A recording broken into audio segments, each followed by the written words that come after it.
compare different states or different countries in respect of health status, healthcare, how do you look into so many things that what is the incidence of malaria, what is the incidence of heart attack, what is the, because if you find that expectation of life is high, then expectation of life, if it is high, suppose it is above 70 years or like that, that will indicate indirectly, not directly, indicate indirectly that here healthcare or health status is good. Because if there are so many diseases, if lack of facilities are there, then people will die on the average quickly. So now you know that India also, you have the expectation of life like around 60, 62, 63 or like that. So it means that at least so far as the health status or healthcare facility is concerned, we are now in a slightly better position as compared to what we were sometimes back. But even then, there is a lot of maldistribution, because the average figure doesn't give you the exact reflection of what is actually happening.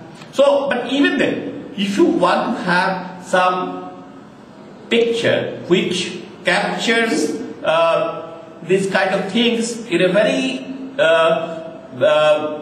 in the one sense, I mean, if one is the highest number, then it's very close to 1 or it's very close to 100. Norway, the first ranker in terms of Human Development Index is Norway, and the rank of USA is 8.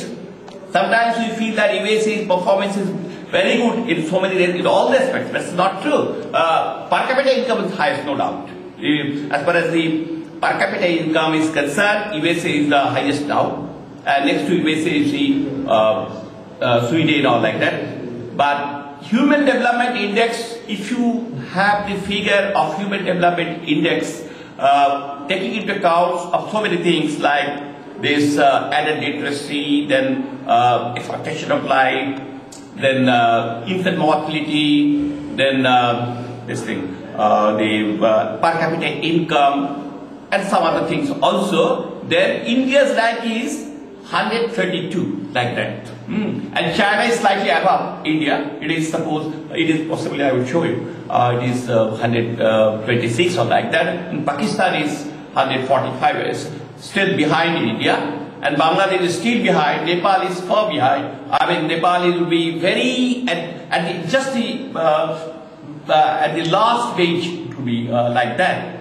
But you see, China and India, they were very much competing each other.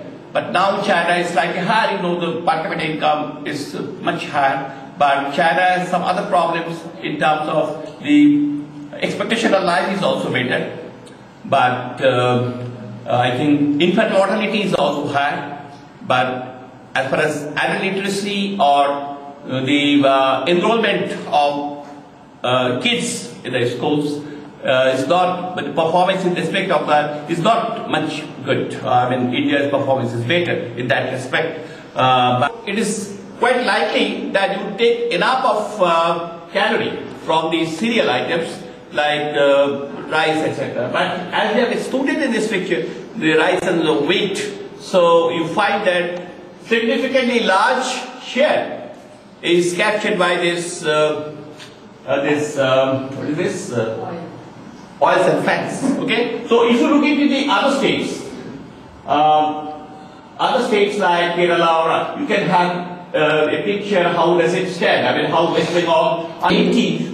Some survey reports gives this kind of thing that other person surveyed. This is from rural, and this is from this. I want to give one feeling to you that in India, whatever healthcare facilities are there, there are some paradoxes. Paradoxes in the sense that expenditure-wise, if you want to assess, it is urban biased. It is mostly urban biased. Rural people are very, very, very much neglected. You see, but you know that the proportion of people, whatever size of population you do have, majority in the rural areas, about 70% population live in the rural areas. But it is very unfortunate that the healthcare expenditure, whatever it is paid, it is mostly concentrated on urban areas, and effectively, even sometimes you find you have this what do you say, the hospitals, the health centers, and so on, whatever it is, but they are very much ineffective. That is, functionally they are very ineffective. You have a building, you have sometimes you find rural areas, some health centers are there. There are some buildings, there are some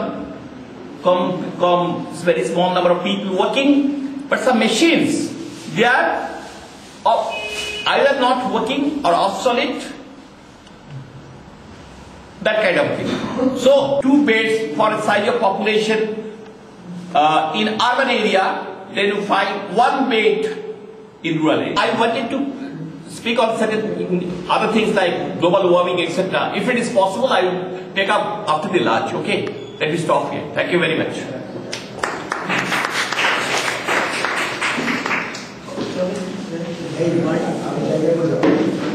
অত কিছু ভাবনার কিছু নেই, কিন্তু আমি যদি ভাবি যে না আমি 20 বছরে যখন যেটা ছিল সেরকম হবে, তা তো হয় না।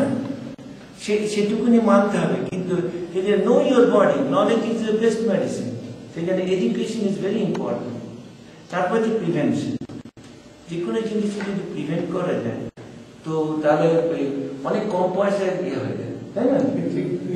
ইভেন ইনক্লুডিং সাম ক্যান্সার, যেমন যদি লাং ক্যান্সার প্রিভেন্ট করে, যদি স্মোক না করো তাহলে তোমার লাং ক্যান্সার হবে। হ্যাঁ, an ounce of prevention is better than a pound of cure. এটা খুব খাঁটি কথা। সেই জন্য প্রিভেনশনটা খুব, এবং সেই প্রিভেনশনে কেউ পয়সা খরচা করতে চায় না, কেউ এই যে হেলথ চেক আপ, কে বলছেন ওইভাবে বলছে যে এক্সিকিউটিভ হেলথ চেক আপ, আমরা এখানে একটা প্রোগ্রাম আছে, কিন্তু কেউ আসতে চায় না। ওই যে করলে যে বছরে একটা পার্টিকুলার পয়সা খরচা করলে যে অনেক পয়সা আপনি প্রিভেন্ট করতে পারেন, অনেক পয়সা প্রিভেন্ট করতে, সেটা কিছুতে এটা আমেরিকা ইংল্যান্ডের লোকেরাও আজকাল করেছিল, আজকাল সেটা রিয়েলাইজ করছে। আমাদের ইন্স্যুরেন্স কোম্পানি এখন